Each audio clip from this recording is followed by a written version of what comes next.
Shalom. Shalom and welcome. This is From Four Corners. It is a series of messages reflective of Isaiah 11th chapter 12th verse. It is addressed to those who truly seek to do the will of the Almighty Creator, the Almighty Father, whom some have not yet come to realize that his true name is Yahuah. And it is a message to those who seek to do his will and have come to know that it is indeed Yahusha that is our Messiah, our Mashyach, the true name of he that was sacrificed and resurrected, of he who sits at the right hand of the Almighty Father. This message is to you, whom I consider my brothers and sisters. And in this segment, it is entitled, No Return, No Going Back. Today is June 23rd, 2014. My name is Symmanayah, and these are the words I am compelled to present before those who have been designated to receive them. My brothers and sisters, if you are tuning in to these messages for the first time, I want you to know that I am one who believes that there will be a final exodus. I am one who is compelled to believe the face of the final exodus will include the 144,000 and a multitude consisting of both Hebrews or Abri and Goyim, Gentiles, which means basically other nations who seek to do the will of the Almighty Father and who have come to accept Yahusha as Messiah. Not too long ago, I believe I was shown a vision accompanied with all that was necessary to convince me that the habitable places on this earth will roll up like a scroll. In other words, living conditions will become bad and a series of events will come to pass, causing all attention to move towards the area we now know as the Middle East. The vision revealed that people will begin to face forced migration and forced transitions. Believers and non-believers will face forced movement.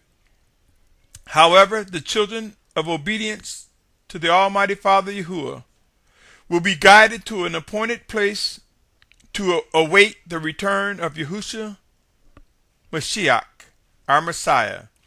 The time is at hand to realize we will face movement like never before, and we will come to accept the words, no return, no going back. If one were to begin looking around, the conditions have begun and are gradually getting worse with each passing day. Conditions that will force individuals to migrate from one place to the next, and ultimately where all eyes will focus on the area where the Mashyach, our Messiah, Yahusha, will return, the region. Consider the following. If you were to take a map and start putting a red X on the areas in which I am about to describe, you will begin to see that there is possible evidence that habitable places on this planet will indeed roll up like a scroll. With that said, my brothers and sisters, consider China. The air quality in many cities in China is not the greatest. The availability of fresh water and other resources are strained by its population, which is the largest on this planet. China is facing many environmental challenges, gradually making this nation less attractive for habitation. Polluted rivers and waters. The air quality is poor in many cities, which is causing a reduction in one's lifespan or the projection in one's lifespan. In other words, the mortality rate is devastating. Australia is facing rising sea levels and experiencing conditions which are shrinking. Areas where people are currently live are being challenged and stressed as floodwaters, as sea levels rise. And in some cases, in some parts of Australia, they are facing drought, while other areas are facing flooding. Australia is a small continent and could not house the world population if indeed there was a need for us to gather to this location. Japan, a country that is sinking into the ocean, gradually, slowly. Japan, a country that is facing catastrophic situations regarding trying to manage and control the nuclear fallout from its Fukushima nuclear disaster that occurred in 2011, which is continuously spewing radioactive waste into the Pacific Ocean. Japan, a small nation which is overpopulated and overcrowded, making it not a place where someone would want to go, and making it less attractive for habitation. Northeastern Europe, Northeastern Europe, and I must make a correction, Northwestern Europe. The northwest portion of Europe is facing extreme flooding, widespread flooding. In many cases, so much flooding is destroying land in areas where they could possibly grow food, so farms are being destroyed. Global warming and climate change is affecting the European nations, the western part of Europe, like never before. Eastern Europe, along with Russia, is facing challenges regarding food supplies and climate change as well, making it less likely to be identified as a place to live. South America's largest country, Brazil, currently has over 140 cities experiencing widespread drought where fresh water is little to non-existence. Venezuela, a country in South America, is currently facing food supply challenges as I speak. And many other countries in South America are being stressed and strained when it comes to food supplies, when it comes to battling and dealing with drought, which will lead to massive famine. Mexico is beginning to experience drought as well, reducing the availability of fresh water, which will result in a reduction of food inventory that will also contribute to massive famine. The United States, my brothers and sisters, many of the states west of the Mississippi River are experiencing severe to extreme drought, which means fresh water levels are vanishing, my brothers and sisters. Remember, if there's no water, there will be no food. And where there's no food or water, people will move. People will migrate to where these resources are available. Pray and watch. Soon, you will begin to see mass movement from areas that are parched as a result of massive drought. If west of the Mississippi gradually become uninhabitable, this will result in migrations eastward as far as the United States is concerned. Also, the fallout from the Fukushima nuclear plant is bombarding the west coast as well. All of this adds to the likeliness of people continuing to look towards the east as they begin to make plans. Those who are aware and those who are asleep will find themselves, once conditions become so extreme, they will begin to move from the west coast of the United States. Much of Africa have long faced extreme drought and food supply challenges. Famine has been widespread in the continent of Africa for many years, thus making it less desirable as a place to live as well, at least to Africa as we know it. My brothers and sisters, the rate of our planet's decay and global warming, along with climate change, the fallout from climate change, is speeding up, and it is indeed as though the walls are closing in on man as we know it, as it relates to our survival from a natural and practical perspective. If you placed an X on each of the regions of which I just mentioned, it would be wise to open your eyes and see the connections regarding habitable places rolling up like a scroll. Also consider where life began. Remember the Garden of Eden. Now consider the region we witness activity before the return upon the return of our Mashyach, Yahusha. Consider that region, where it is widely taught and erroneously mentioned as the Battle of Armageddon. Consider the region where that would take place. Consider the region where the Messiah will return. And I submit to you, my brothers, where it all began, so will we see it come close to an end. Come to an end, actually. Scriptures state that the enemy nations gathered in Megiddo. Not that that is where they fought. It's where they gathered. Scriptures inform us of a time where the wicked ones will march against the children of the Most High before the return of Yahusha Mashyach. There are no arguments that the final battle against the righteous will occur in the region we now know as the Middle East. Also consider Revelation 6:8 and 9:18. These events mention of massive death, a fourth of those alive killed, then a third. These events occurred during the Great Tribulation period. If one were to do the math, this equates to well over 3.6 billion people killed. If this many people are killed, you will be able to count and determine that the areas where they once lived will indeed become uninhabitable, because no one will be living there.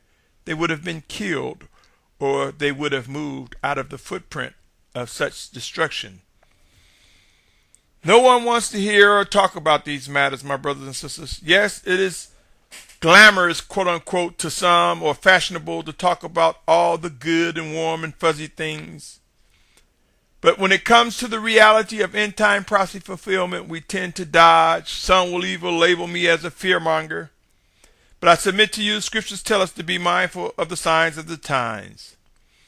My brothers and sisters, given all that I have just presented to you, I strongly encourage each and every listener to these words to take heed. There are those who will be among the ranks of the children of obedience, who are being refined for the final exodus from the four corners of the earth. What has been foretold for years is unfolding before our very eyes.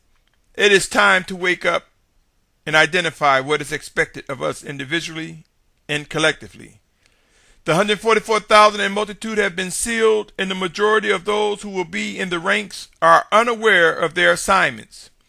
Soon and very soon, the convicting, teaching, reproving, and disciplining power from the Spirit of the Most High, from the Spirit of Yahushua, will make clear what will be done by each of us who will participate in the final exodus and who will participate in end time prophecy fulfillment as it relates to the final gathering, as well as those who will be killed for Yahusha's sake. Soon we will begin to witness those who will be among the ranks of the 144,000 in multitude coming together and emerging as foretold in scriptures. As we witness areas become uninhabitable and less likely the place to live, we will come to accept that there is indeed a season that have come upon us that will cause forced transition or forced migration like never before. It would be wise to begin having discussions regarding the realities of what's occurring. It would be wise to come to grips that these are indeed end times, and as habitable places are rolling up like a scroll, we will find ourselves journeying in a direction where there will be no return and no going back. No return and no going back. Yes, my brothers and sisters, I encourage you to begin having these discussions. Our final exodus approach. We will be guided to a safe place. We will come to see the emergence of the two witnesses of Revelation as they are known. They will emerge. As we reach our safe place, we will witness the Antichrist or anti-Messiah and false prophet emerge along with the beast system as well. Once we are in a safe place, we will come to know that the Great Tribulation will be in full execution and that the Almighty Father Yahuah will unleash his wrath like we have never before witnessed. Remember, these are end times, the final hours before the return of our living Savior. As we are gathered, we will come to know there will be no return, no going back to where we once lived, no return, no going back. Our homes as we know them will become a thing of the past. In some cases, some areas where people live now will be totally and utterly destroyed. In some areas, it will just be uninhabitable because there's no food, there will be no water, no access to such. Cataclysmic events and conditions are over the horizon. Choose wisely how you manage these words, for chaos, civil unrest, increased violence, and more will soon erupt as people begin to realize what is occurring. There will be those who will be very reactionary, unaware of what to do. There will be widespread congestion as people scramble to find resources and find loved ones and determine a safe place to go. But you, my brothers and sisters who are mindful of the signs of the times, you, my brothers and sisters who are sensitive to the living Savior, we will come to know what is expected of us and we will move accordingly. Conditions for traveling will be put to what some may look at as the most challenging times ever imagined. As congestion and people scramble and start moving, it will put these traffic jams that we see during rush hour, so to speak, to shame. In other words, as end times get intense, there will be much congestion, and in some cases stalled traffic altogether as people desperately try to move into a direction where they believe they can survive. People will follow living resources, and there will be competing entities seeking to command fresh water and food supplies, seeking to control it. Prepare, my brothers and sisters, for soon what is necessary to await you and I will break through. It will break through those who have clouded vision and clogged ears. It will break through the stiff-necked and the stubborn. It will break through to those who are designated to fulfill what is written. There will be no return and no going back, my brothers and sisters. And soon we will begin to realize such. My brothers and sisters, living instructions and warnings are going forth. Seek to discern and understand what the Spirit of Yahusha is saying to you in the assemblies of which you are a member, so to speak. I cannot stress how it would be wise to begin discussing what is unfolding as it relates to end-time prophecy fulfillment and being mindful of the signs of the times. Be encouraged, my brothers and sisters. We are in a time when all that has been prophesied is beginning to unfold right before our eyes, indicating our Messiah, Yahusha, will return soon, that its return is imminent. As we face forced migrations, forced movement, we will witness the 144,000 and multitude begin to come together, and we will come to accept that there will be no return, no going back to the places where we once lived. We will come to realize that we are being directed to converge to a place that has been appointed by the Almighty Father. Be encouraged, my brothers and sisters, for this is His plan, and it will come to be. Until next time, be strong, my brothers and sisters. These events are too real. They are unfolding. Until next time, I invite you to continue tuning in to this series and consider passing the words of instructions and warning as you believe you are led by the Spirit of Yahusha. Until next time, Shalom, Shalom, Shalom.